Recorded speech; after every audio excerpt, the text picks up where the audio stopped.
Hi, Elena. I think we've got a good group. So do you want to get us started? Yeah, sure.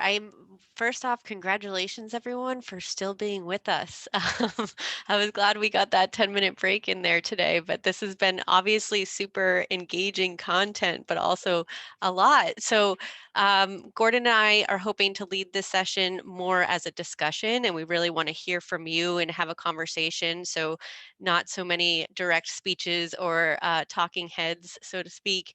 But I wanted to give a quick, like 2 minutes background on some of the work that SDSN has done specifically in the US context to just give you some framing, and then also just explain a little bit more detail of the ZCAP project that you've heard mentioned several times today. And then just, I think, how many are we about? 7 or so. We could definitely go around the room and just hear from each of us, do some introductions. And Gordon's also going to mention a localization project that we have just now starting, to give you an example. But we're also very open to going out of the box and not necessarily doing what we've already been doing. We want to hear new ideas and just talk about what your interest and experiences have been in this space that we should be thinking about from the network perspective.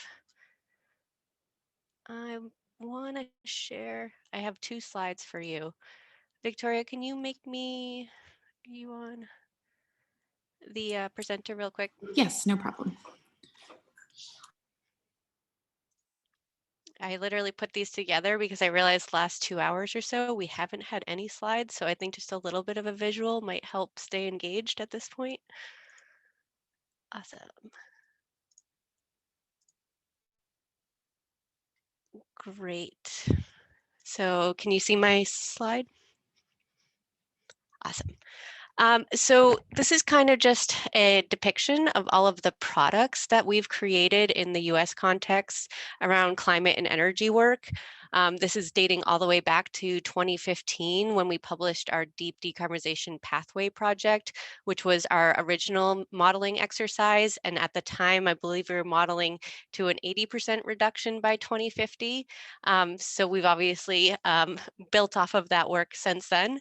But before ZCAP, which we published this year, we also published a series of papers. One we worked with Hydro-Quebec and published for the Northeast on how the hydropower from Canada could potentially serve as a battery to help expand renewables in New York and also New England. And so that paper is there. We also did 2 regional studies.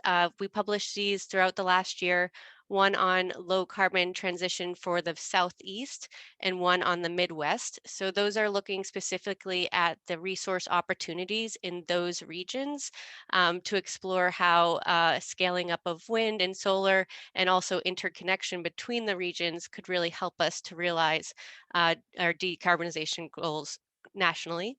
And then we also did a spatial planning white paper. So this was looking at an integrated assessment model, which was developed by the Nature Conservancy, specifically in California, to try and better understand how can we site renewables and expand them, but taking into consideration biodiversity and other land use factors so that we do so sustainably, given that we're talking about a large amount of area for the renewables that we need to get to net zero. And then we came to the ZCAP. I don't want to spend too much time going over the details of ZCAP because we've done a webinar. We presented our modeling results to this same group last year at the annual meeting. So I'll just quickly explain what the report contains and then encourage you to either reach out to me or to dig into the report for the further details. But last year, actually in January at George Mason, we had presented our technical modeling results of how to get to net zero by 2050, but really just looking at the infrastructure and energy transition. And it was at that meeting that this project was conceptualized to pair that modeling exercise with also an economic model that we could understand what are the job implications for the new industries that will be created, also the fossil fuel industries and communities that would be impacted, and then also add on some policy recommendations specifically for our federal government to realize this pathway forward. So from that brainstorm and from our annual meeting last year, the Zero Carbon Consortium was born, which some of you may have been part of. It contained over 100 researchers from across the US who worked to publish and build the report, which is about a 400-page, really heavy analysis. And we also created 6 working groups to dig into specific sector challenges. So understanding what are the technologies, what are the innovation and research and development needs in these spaces, and then what are some specific policy recommendations for those sectors. As far as next steps for ZCAP, we're obviously at this point in time trying to get this into the hands of as many congressmen and federal audience as possible. It was really exciting to hear from Sonia earlier about how she has read it and hoping that that can impact some decisions that or conversations they're having in Congress now. We're also seeking an audience with DOE contacts that we have and also the EPA.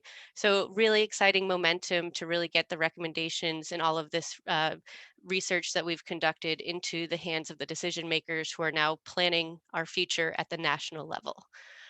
But also another part of this is moving this forward, not at the national level, but also empowering our states, cities, and regions to also join and develop either trajectories or pathways in a similar exercise. So Gordon, I'll pass over to you to just give a quick explanation of what we're doing in San Diego. Sure. Thanks so much, Elena. Great overview of the work going on so far. So I think that the stage that Mayor Peduto set for us was an excellent one for this conversation. And part of what I hope we can do is, I'm sure that all of your universities have ongoing sustainability projects, have faculty which have different kinds of expertise. And I think our challenge here is to think about how a national network of universities can add scale and can add useful linkages to the work that you're already doing. So let me describe what we're doing in the county of San Diego, really as a direct extension of ZCAP.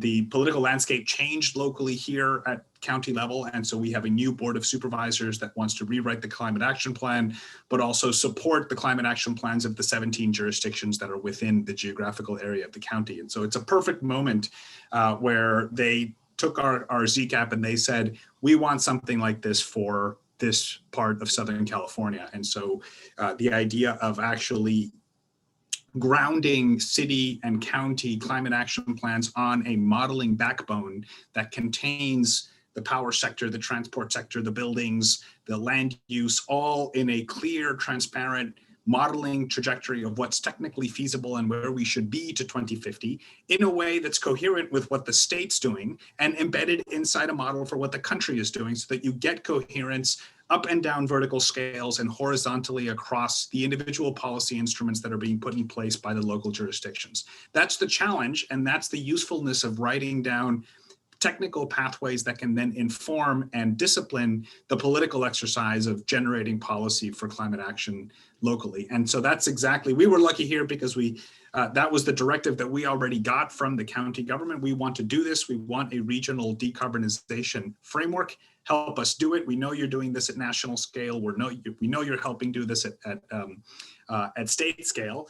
And so now we're bringing together a team to say, let's do this for the geographic area of San Diego. We'll downscale some of the trajectories from the deep decarbonization pathways team that Elena referred to down to the geographic area of San Diego, and then do some new modeling work on what's going on, what are we going to do in terms of the geospatial distribution of the new renewables infrastructure, where the solar panel is going to go, where the wind turbine is going to go, what are the new transmission requirements, what's the new investments in mass transit, what does the transportation system need to change, how should we think about expanding the urban footprint vis-a-vis constraints for conservation, for agriculture, for congestion, and for climate change.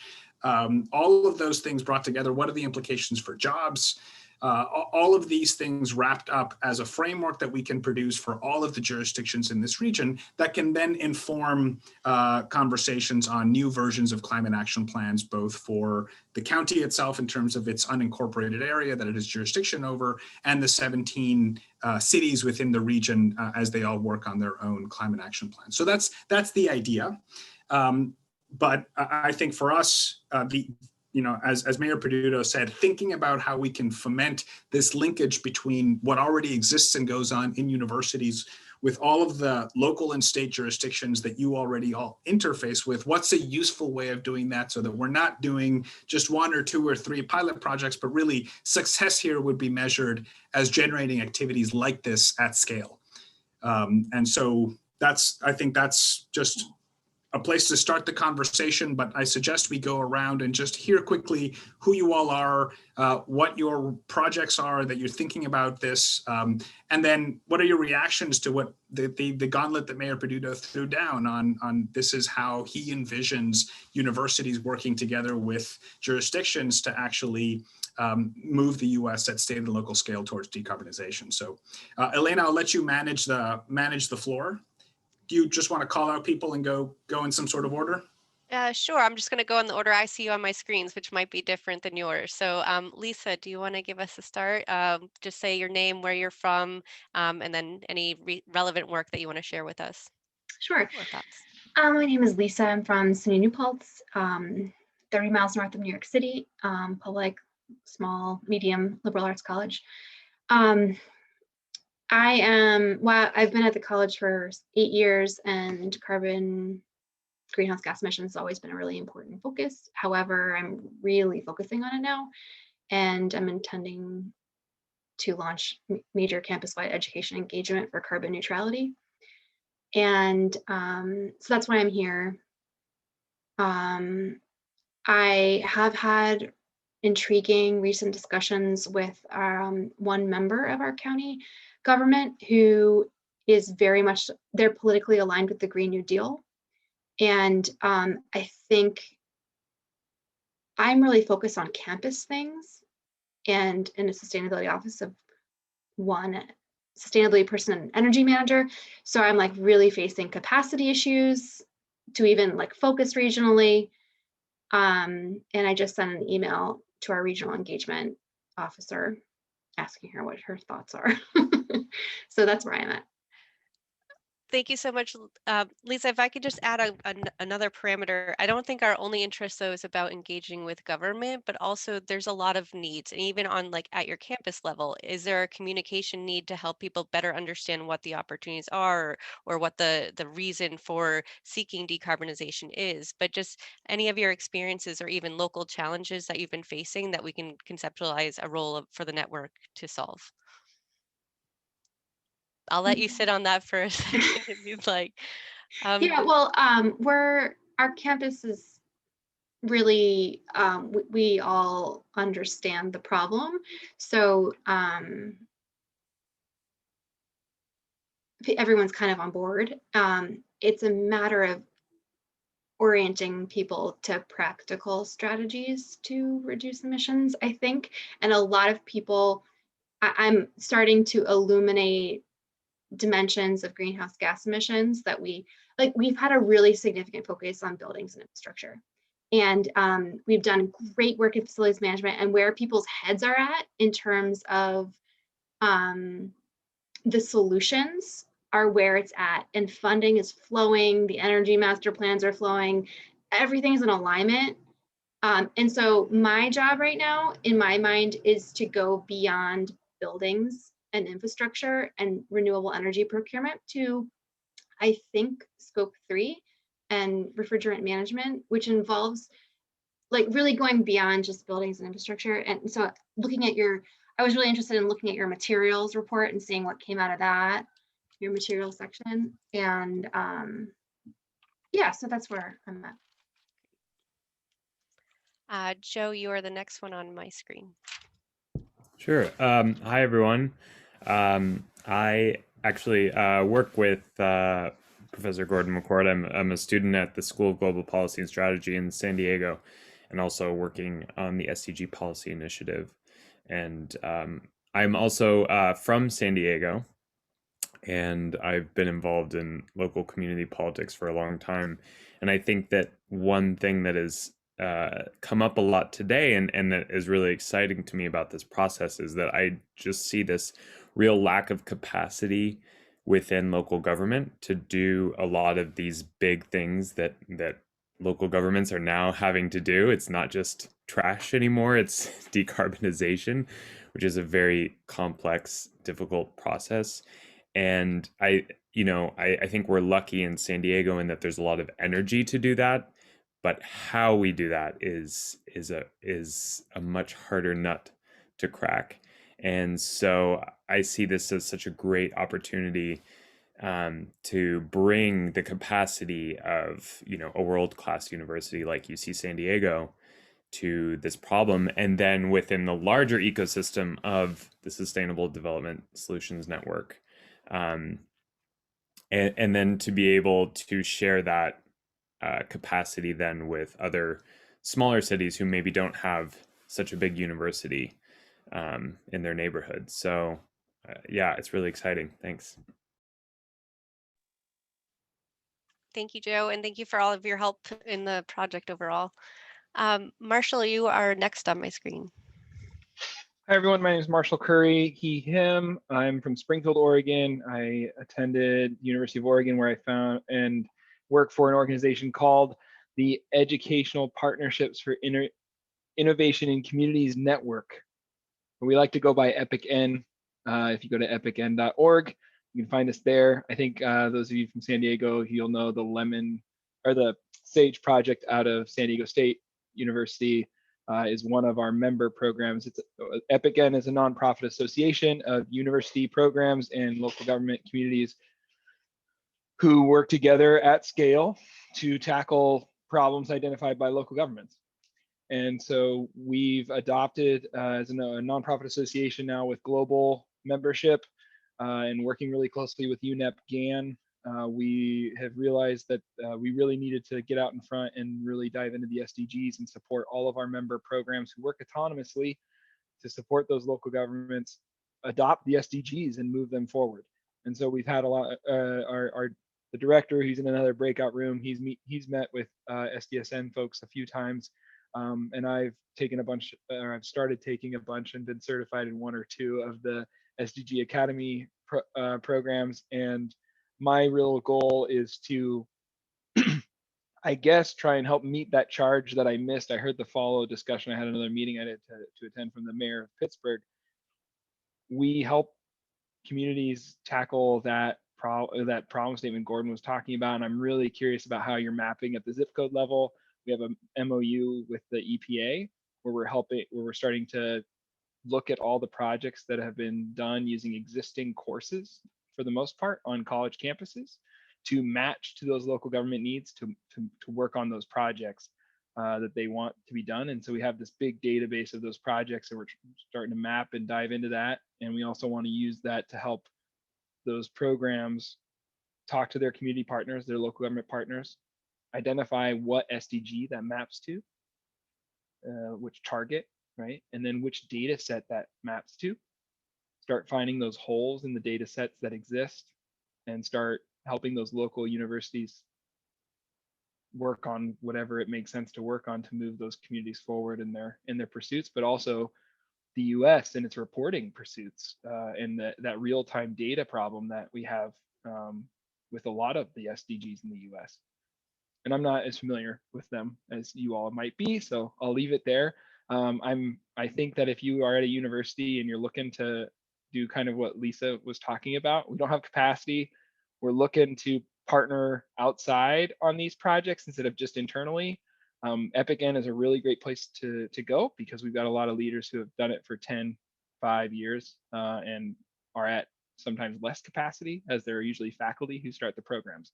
So I'll leave it at that. Thank you, Marshall. You'll see if you've looked in actually the indicators at all for our actual dashboard, a lot of the red is actually just because of a lack of data. So a lot of it is just untrackable right now at any helpful level or helpful frequency even. So that's great. Mike, welcome. Thank you. I'm Mike Kensler. I'm the Sustainability Director at Auburn University in Auburn, Alabama. We're working on two things right now, one on campus and one in Auburn, Alabama, where Auburn's located. We're really hoping to get past some internal bureaucratic hurdles and some constraints in working with the regulated state that we are, working with local utility to get a significant amount of utility scale solar to power the university. At a minimum 40 megawatts, maybe as much as 80, which would really power the whole campus. I somehow think we're fairly close to serious negotiations, but a couple of frustrating internal roadblocks, and we're dealing with a utility that has had decades of political power, and they think they can call all the shots and offer us what they've offered us so far is not competitive nationally to what's available elsewhere. So that's one big thing we're working on. The other one is, at least as it relates to this conversation, I have a very good relationship with the mayor of Auburn, who has asked me to help him incorporate sustainability into the city. And he wanted to start slowly, so we helped develop a city sustainability awards program based on the one that we've created. He has asked me and a colleague on campus who's an expert in civic engagement facilitation to tee up for the city the Auburn 2040 vision process and use the framework that we have as an office for indicators and aspects of sustainability. We use Alan Atkinson's sustainability compass. So you think of the 4 cardinal points of the compass: nature, east is the economy, south is society, and west is well-being. And he's asked us to think of the 7 committees that are going to create an Auburn 2040 vision, to think about reaching or meeting their goals by each of those 4 compass points. And so we're kind of stepping into this slowly. And as Jeff Sachs said, we want them to create this, but if we can create the framework that guides these conversations, then I think this is going to naturally emerge from that. These conversations were supposed to happen last fall in person, but because of COVID, they've been put off. A date hasn't been set, but as soon as it is, we have a real opportunity, I think, to frame the conversation for the city about what a successful Auburn in 2040 looks like. And it's interesting that part of the city's mission statement is to be progressive. And to me, that means that, human mind has to keep up with, or human institutions have to keep up with the way the human mind understands the way the world works. Was pretty rough paraphrase of what Thomas Jefferson once said. So that's, I think, a high leverage thing. And as far as what would be helpful for us is, like the mayor of Pittsburgh, stories of success, examples of this happening. I love what Amory Lovin says, that if something exists, it must be possible. And I've always found that to be a very good argument when working with the university and now the city on things like, the folks in Gainesville, Florida are no smarter than we are. I mean, if they can do it, why shouldn't we be able to do it? So those stories, like what Pittsburgh is doing, are so compelling and confidence building and risk reducing for the folks that we have to work with on and off campus, that I think that would be most helpful to me.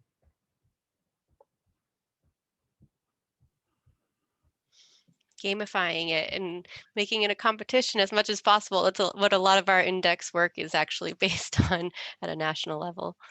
And also what might end up being helpful for you, Mike, too, for this process that we're going through right now with the San Diego County. I mean, it is more focused on the energy transition and decarbonization, but we will be documenting the process and the operations of conceptualizing and then mobilizing all the different stakeholders around it to create it.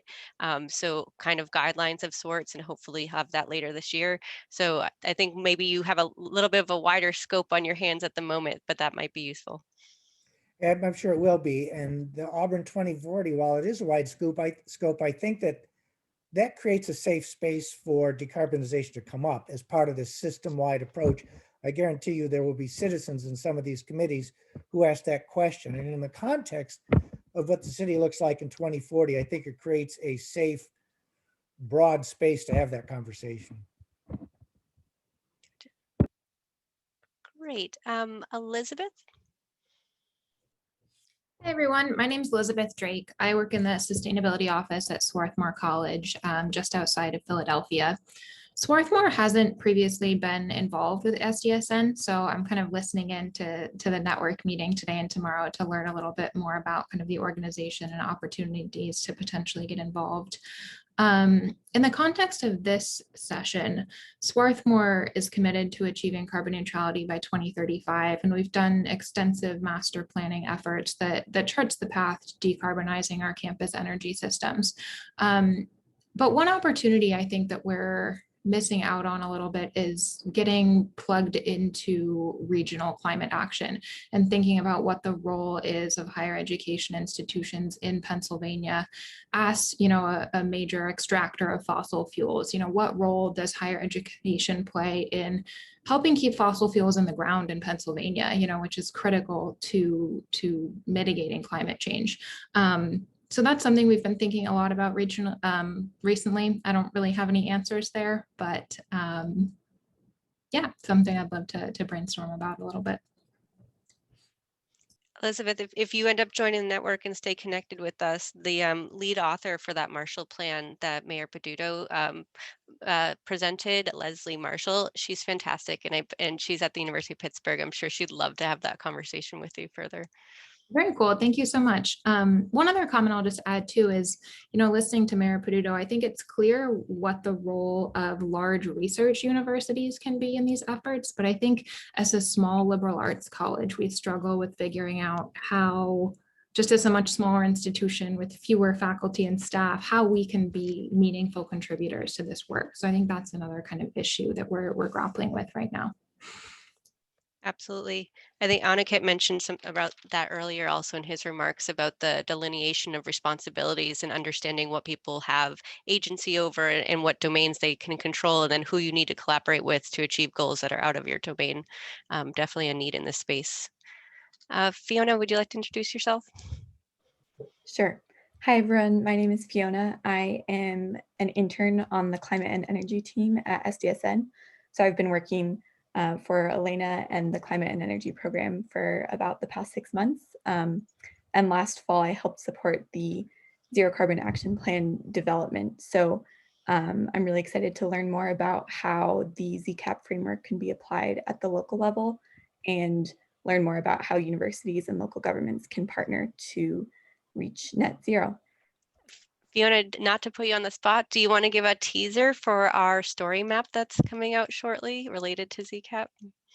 Sure. So based on the work of ZCAP and thinking about how we can enact this transition to net zero by 2050, we've been working on a story map, which is using ArcGIS, which was mentioned earlier, and it just details the role of coal as an energy source in our economy and charts the pathway to phasing out of coal, recognizing that coal is a really important part of a lot of communities across the country and the economic vitality of those communities. And so the story map is detailing how can we envision a world in which there's a just transition for those communities and we're replacing those jobs and that income to enable a just transition for net zero.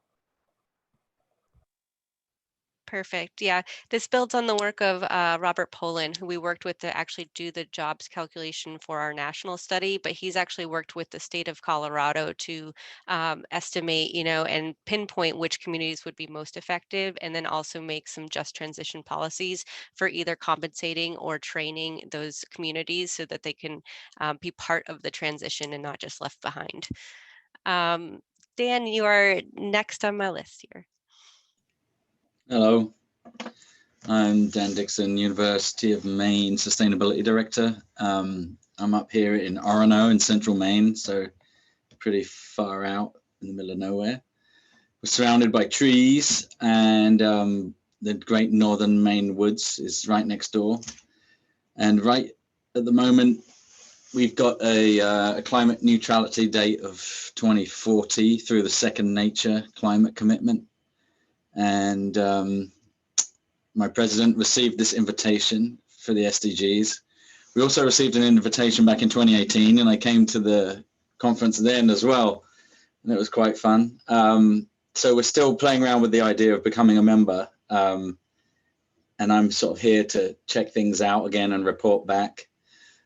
Aside to that, I'm working on a big project at the moment to replace the central energy infrastructure of the whole campus. So our central steam plant, which feeds buried steam lines, is currently burning natural gas and number 6 oil. And we're considering switching it over to biomass. But the question is that any better? So there's a big debate going on right now. In my opinion, it is better because it's not fossil, but not all biomass is created equal or harvested equally. We're hoping to use biomass that is produced as a waste product from an industrial process like lumber mills, paper mills. So we don't want to be cutting down any trees. However, the university is notorious. If you put the infrastructure in there, they'll just put the cheapest fuel in it. So there's a lot of concern right now. But that's really, I was hoping to discuss some of that, but I don't know if we'll get to it. Great. Yeah, the biofuel one is a big one. We actually, in our report, you'll see there is potential biofuels in the future, but there is obviously a big question of where those are coming from and exactly how are they produced and sustained, as we all know. Great. Gordon, do you want to pose a specific question to take us forward from here? Well, yes. I mean, I'm thank you everybody for the introductions, and I just would like to continue the brainstorming and thinking about, Jeff is going to ask us tomorrow what we came up with in terms of what's something that network could focus on to support localized decarbonization across the entire country. And so really maybe going back to all of you, Dan, in the case of the state of Maine and the relationship of the University of Maine to the state and any state goals on decarbonization, or, the same thing, we spoke about this with Mike when he was speaking also, but as we do this exercise in San Diego and lots of other places that are starting, we have examples from Orlando, we have examples from other places. What could be most useful to accelerate action, for example, in how the University of Maine supports the state of Maine in a clear decarbonization policy plan, or same thing, Mike, for Auburn or for the state of Alabama as a whole. But just, I think in general, if there was some advice you could give to us or a wish list of, gosh, it would really be great. This would be a great organizing principle for our faculty, a great organizing principle for our student, a way to bring government to the table. And this would be a nice thing for us to accelerate action. What would that look like for you? Anybody? So the University of Maine is deeply connected to the state of Maine.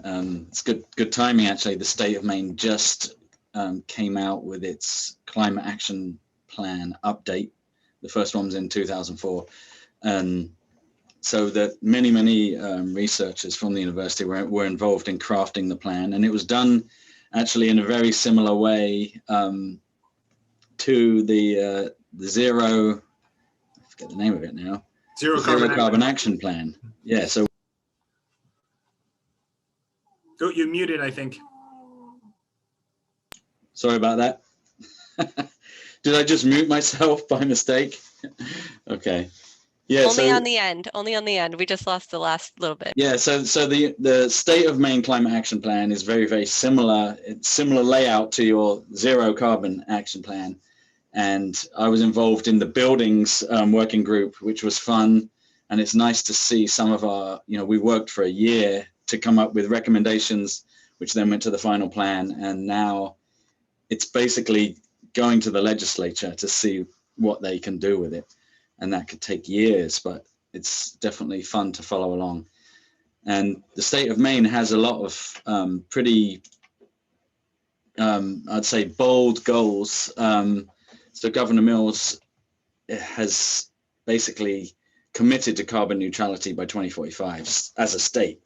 So that's kind of a big deal. So you're right, the university does have to consider carefully how it's going to operate in the future if it wants to fit in with those goals. And again, this whole question of biomass versus beneficial electrification.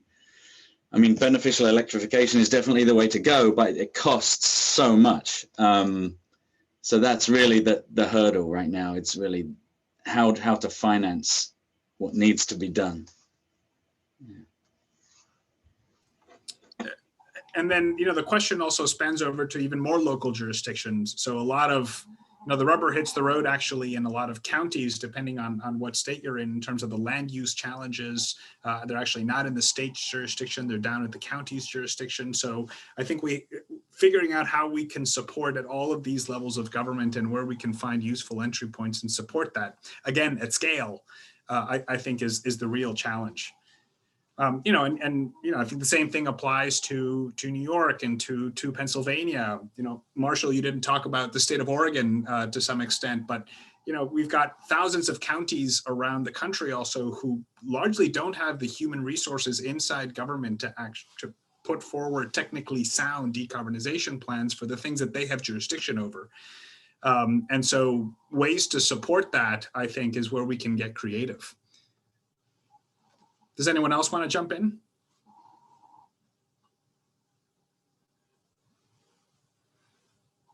Marshall, what's the University of Oregon doing in terms of supporting state and county level work? Yeah, I normally don't include the school I graduated from my master's program in my introduction. I don't know why I did that, but the University of Oregon program that I work with, which is called the Sustainable City Year program, they bounce around to a bunch of different local communities, and they support each community with the capacity that they have on campus that they're able to match to those needs of the community. So, for example, Mike described that there's a mayor doing a 2040 vision plan in the city of Auburn.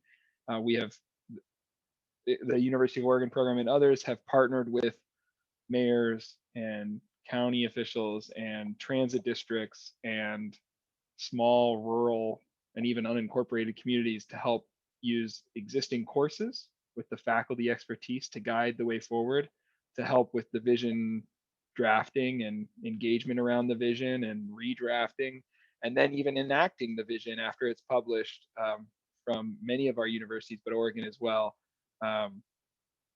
working with those local governments and basically offering that capacity that you were just described, Gordon. Like our programs, even though it's not staff, it's not consultancy, it's capacity that you can use to help get yourself ready for consultancy if you're a local government or county provider or the actual building of something.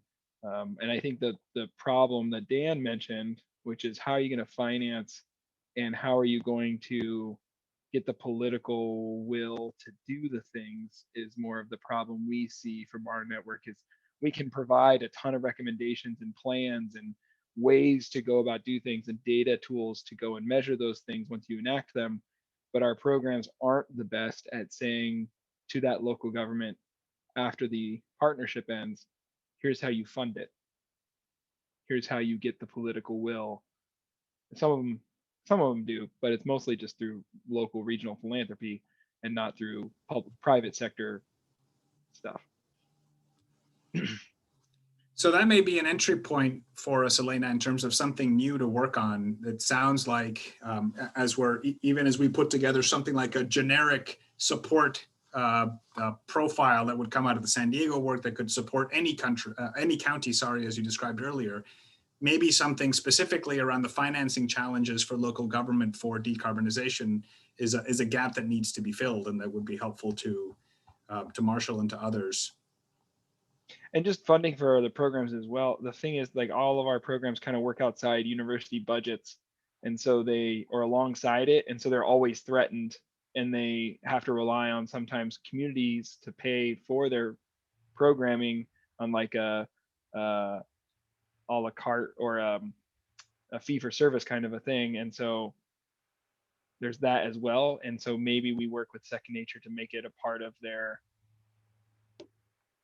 these other associations like Second Nature and Metro Lab and Kumu to try and Aishi Stars to make it that these types of projects become higher rated in their ranking systems, where they're actually directing those universities to do programs outside the university to improve the SDGs instead of just inside and a little bit on outside stuff.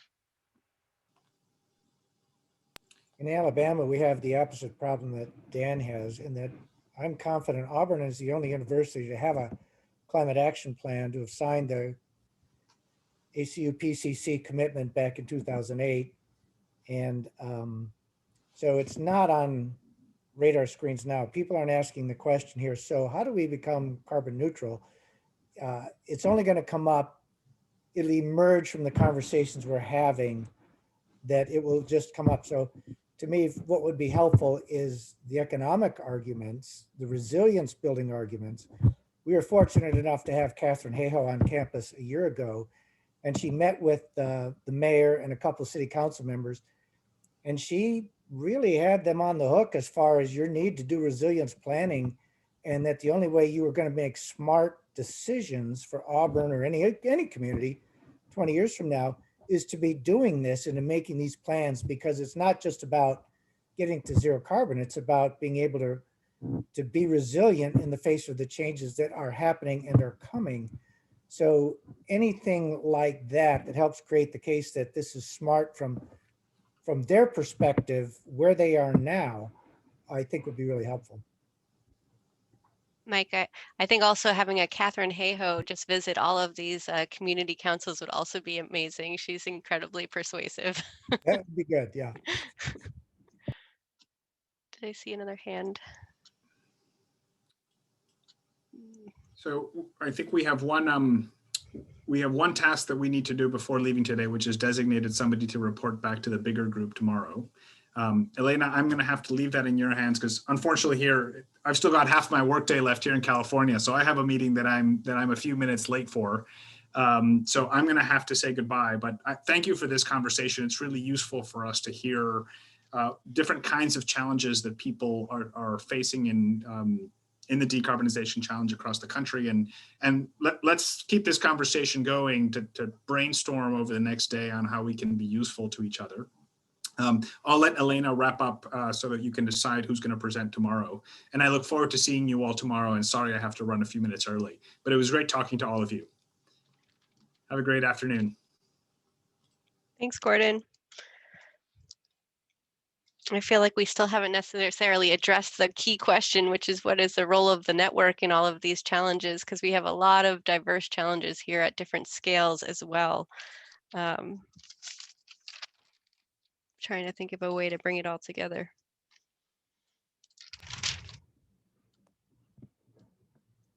I just want to echo Elizabeth, you're from Swarthmore. Yeah, Swarthmore. Yeah, I just want to echo what Elizabeth said about when I think about our academic faculty at our liberal arts college of 7,000 students. I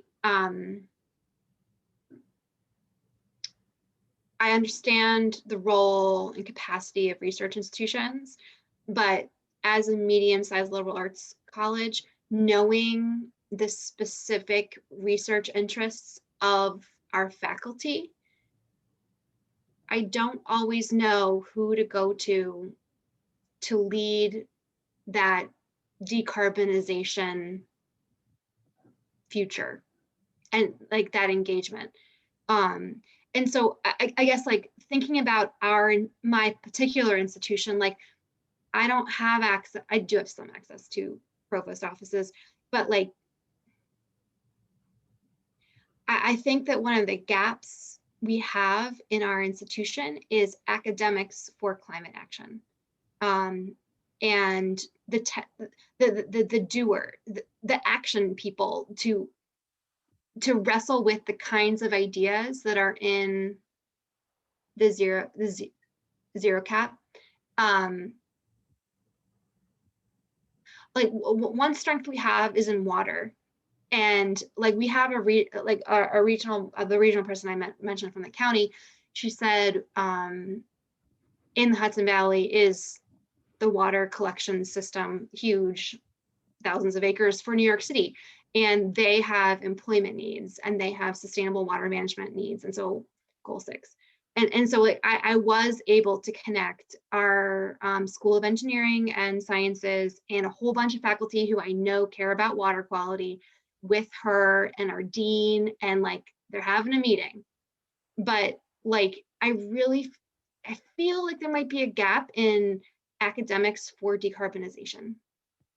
And as a sustainability office in facilities management, finance administration, I don't necessarily, I haven't swayed things to try and figure out how academics get hired in order to get climate action folks hired.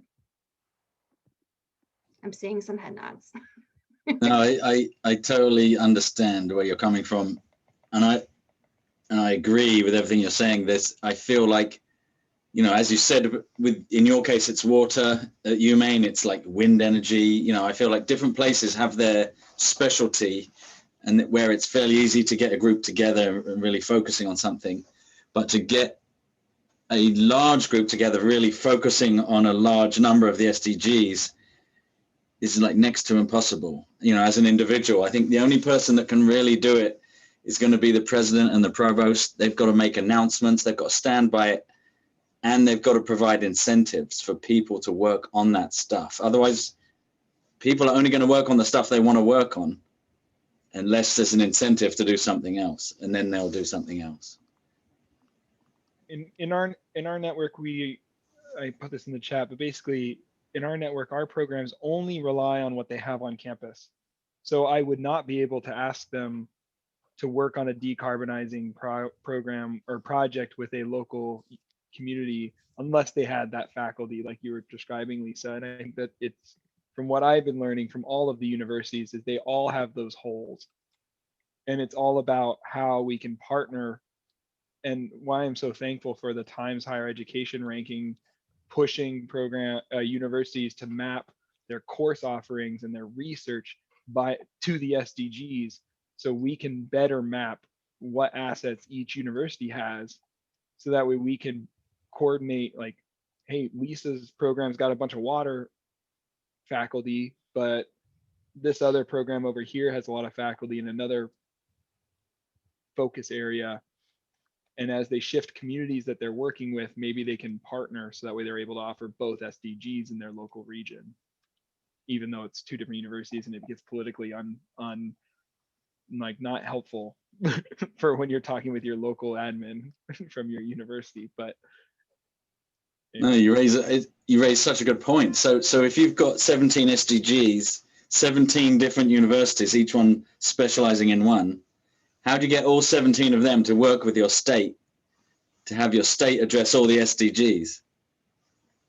Because you know, University of Maine works closely with the state, but what's University of Maine good at? It's not all 17, you know. Auburn's about to publish a report of all our different academic departments on campus and listing all the researchers and faculty members and which SDGs they're working on. And I can't remember, but we're strong in, I don't know, maybe 5 or 6 or 7, where we're some stuff happening in a few, and then there are some that we're really not doing much at all with, but it will be very helpful for us to have that, and will certainly raise the visibility of the SDGs on campus. I will tell you that the SDSN was the game changer for us, because we'd been struggling to make the SDGs part of our work on campus. And when our School of Forestry dean and went to the organizing meeting, and then our provost said, yeah, we should join, that gave us the platform to make this a campus-wide conversation. When this report comes out, I think it's going to have a big impact. In terms of what the network can do, for whatever reason, while we have these experts on campus, having somebody from outside advise us on something, somebody who's got experience doing X or Y, I don't know if it's, maybe the network already has it, but folks would be willing to serve as not long-term consultants, but just to help kick off conversations. Who could we call who's done already what it is we're thinking about doing, that we could have a Zoom meeting with some key people to help us figure out how we start doing something like that. Gotcha. I think that would be a helpful resource. No, Mike, I'm glad you said that, and also that you reminded me, because when you had mentioned your first project about working with the utility and trying to secure the procurement, we also had work with Michael Gerard. He actually participated. He's an environmental lawyer at Columbia Law School, but he also published the Legal Pathways database, where he's working with a consortium of like 30 lawyers across the US to produce templates and examples of different legal frameworks or legal documents that can be openly free and available for across the pathways sectors. So I can definitely share that link with you guys. But also that should be a definitely function of SDSN. If you guys need a specific, you have a specific question or need a specific expert, we should be able to connect you at least within the network. Maybe not in your local community, but at least across the network.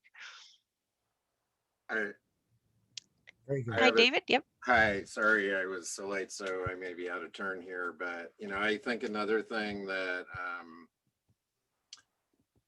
listening to what you all have been talking about, some university, I'm in a big university that has a lot of stuff going on in a lot of different arenas. But I would say that of those people working on our campuses who address different parts of the sort of the broad SDG set of things, and we're not as far as some of you seem to be about incorporating sort of, I would call SDG consciousness into our sort of in a widespread way, even in my own department, which is about Department of Global Development. But the thing I was thinking about there, which seeing Marshall reminds me of, is very, very few of those people doing relevant work have audiences for the work that they're doing outside of academia. So but some of them would like to, they like their work to be relevant. So insofar as SDSN can and EPICAN and other places can help provide us with sort of like opportunities to get the work that we're doing in front of people that need to hear it outside of the places we're used to, which is academic journals and academic meetings, that would be helpful.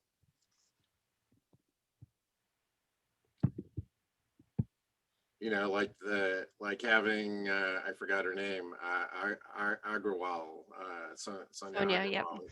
Like having connections at the federal level or at the state level to sort of the policy arena, and organizing ways for the work that people are doing, maybe even as individuals, and not even calling it SDG work, but it's relevant to the SDGs, having them sort of organizing the output, if you will, in ways that connects them to the audience is really what I'm trying to say. No, absolutely. That's a great point. The ZCAP was originally written basically on the inspiration of the European Green Deal, and you'll notice that there's not one mention of Green Deal in that document very intentionally. Mm-hmm. Okay, so I'm hearing that, so I heard a little bit about needing some leadership so that you can get some direction and vision from specific provost or university leaderships to really bring multiple researchers or professors at your institutions on board. Communicating the SDGs in a more localized way, standardizing definitions and helping to kind of build the drumbeat of SDGs across the university spectrum. Also just coordinating access to experts. I'm not sure what your experience has been, but I know that I was at Columbia as a student and I worked there for a couple of years, but even knowing who the people are at your university and getting in touch with them and understanding the makeup of all the different departments and even cross applying for the same funding opportunities. Sometimes you don't really know that the person in the door next door is working on a similar exercise as you. So that's one thing that I've talked with Caroline several times about, helping to try and map out across our members. And then also access across membership. So that's one thing we also want to make easier for you all and also more comfortable. It's just how do you reach out and then how do you access specific expertise. A lot of the experts that we pulled together in ZCAP were just personal contacts, and then it just kind of built and built and built from that. But it was all across the network. It was all at US universities. So we can try to replicate a similar exercise in the future. All right, I'm conscious of the time here. I'm wondering if anybody wants to volunteer to be our presenter tomorrow so that I am not talking the whole time.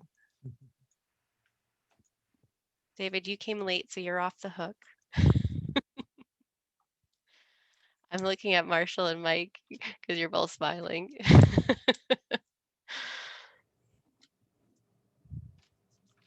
I need to check my calendar if I'm going to volunteer. Hold on. I don't think I should, though, based on the things I have on my calendar that in my head tomorrow. Yeah, I'm going to be in and out of the session tomorrow, so it just all depends on timing. Probably can't be dependable, unfortunately. Well, I can always put some notes together and even share them with you. And then if you're on at that time, we can share the responsibility.